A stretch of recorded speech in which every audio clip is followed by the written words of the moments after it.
couple of people here who have actually experienced this month.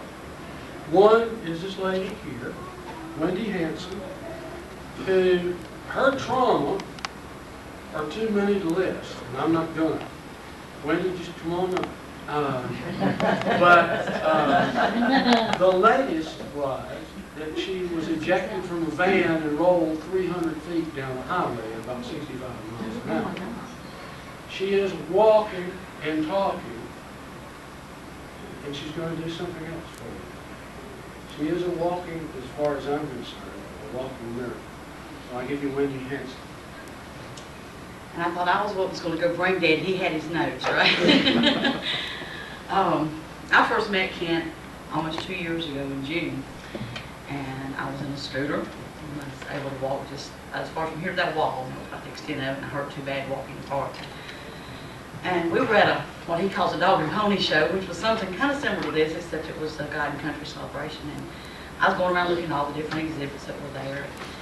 He had sit and talked with my husband a while, and when I come by his table just to see what was there, somebody calls my name, I pay attention, especially somebody I don't know.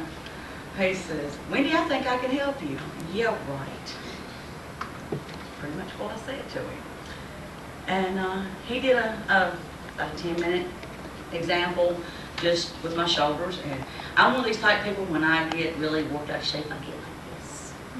And I stay like this. And even though you don't see me like this, that's the way my body is. Well, within about 5 minutes, it was just like, wait a minute, where's my arms going and what's happening here? You know, that's just how I felt. I feel like my arms are going to float. And I thought, well, you know, this is cool. But I had a broken back and broken to the point that rods were no longer working. They had become disconnected, so nobody could touch my back. I mean, that was just my stand. I stood on it and I could see it. But through all of this, I wrote my name down on this little pad that he had there, and thinking he won't bother me and I won't bother him and everything's going to be fine. Well, about a week and a half later, the phone rings and he introduces himself on the phone. "Do you remember me?" "Yeah, I do." So we got to talking, and I said, "Well, I'll tell you what." I said, "My husband and I'll talk about it a little bit. We'll pray about it, and I'll give you an answer. I'll call you back and give you an answer." So my husband, bless his heart, he's just one of these people that says, "Honey, we've tried everything else. It can't hurt. You're at a point to where you can't go much farther down. And all you do is go up." So I said, "Okay, I'll call him." So I went to see him first time. And I went in an electrified scooter that I had just bought in May, and this was about 7th of July. And I had fun in my little scooter. I could just go where I wanted to. Couldn't nobody catch me, including the grandchildren. They couldn't bother me. I could get out of anybody's way. But I go in his office in his scooter, and we sit there and we talk. We spent, I guess, about an hour talking about me, the accident, things that had taken place with that, how many bones had been broken where I had come in the past few years. The accident was in 1996, so it had been several years at that point, and I was still stranded in a scooter. And after we went through a history of things, just minor things at that point in my life, he said, "Well, come on in here on the table and let's get to work." I brought in there on the table thinking this is not going to work. Nothing else has helped me. This is not going to work. But I laid down there on the table, and as Kent was working, I just got calm, and I'm not one to really settle down and get comfortable. But the next thing I knew, I was falling asleep, and I don't like to do that around people I don't know either. I went right off to sleep, and he would wake me up just barely when he'd come in and do the moves. And they're not hard, pushy moves. If he doesn't just let you know he's there, you'd sleep right through it most of the time. Well, when it was all over with, I guess I was on the table about an hour, and set up on the table, and we sit there and we talked a few minutes, wondering how I felt. And I said, "Well, to be honest, I feel kind of good." And unlike you, my pain was gone at that point, and I was shocked because I had lived in a lot of pain since '96. And at that particular point, my pain was just, there was none there. Kent's office is inside of a doctor's office over to the side, and he said, "Come on, let's go for a walk." I said, "Kent, I've not walked in 5 years. I can't do this." He said, "Come on. If you get tired, we'll stop and you sit down."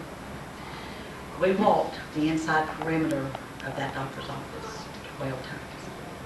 before I realized it, we had done going around that circle 12 times, just talking and walking. And it was like, cool, this is neat. I can actually walk and it don't hurt. I went shopping. I had gone shopping to walk in 5 years and got to the shopping center and I just took off. It didn't bother me.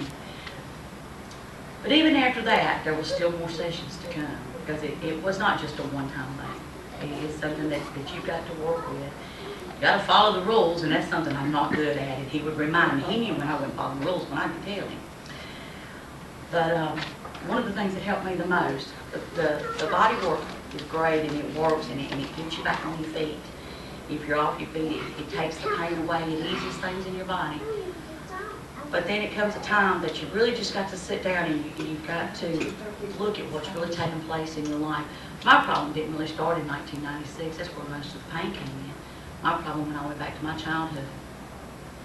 And through the last year and almost 2 years, we have worked on things in my life that was really a bog to me. That I would get all worked out of shape over. Next thing I know, I'm back in this little cocoon that I would just wrap myself up in.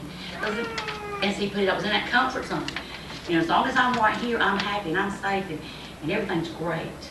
I didn't want to step outside that comfort zone because then I was going to have to accept something maybe I wasn't really wanting to accept. And through the body-mind healing, Kent has taught me to accept this. He's taught me how to do these things. And that's what is so great about this. And one of the things that Kent was able to help me do was come off all my medications. I'm not on any pain medicine. I'm not on any asthma medicine anymore. And through that, I was able to get my lungs functioning properly, which is something he works on every session is my lungs. This is my life right here. It's what I do for the Lord. And if it wasn't for the Lord putting us together, this would not happen. I believe that everything happens for a reason and He has a purpose in it. But through all this work, I was able to go back and do the one thing that I love to do more than anything, and that's sing. So Kent asked me to sing this song, and I'm just going to do a couple verses of it because it's a long song.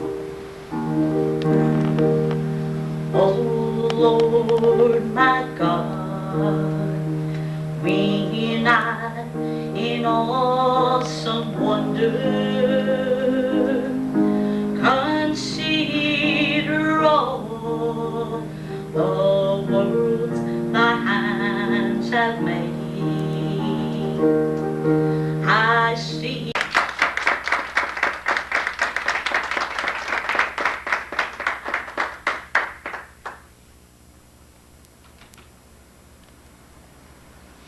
I couldn't do that 2 years ago without struggling. It don't get much better.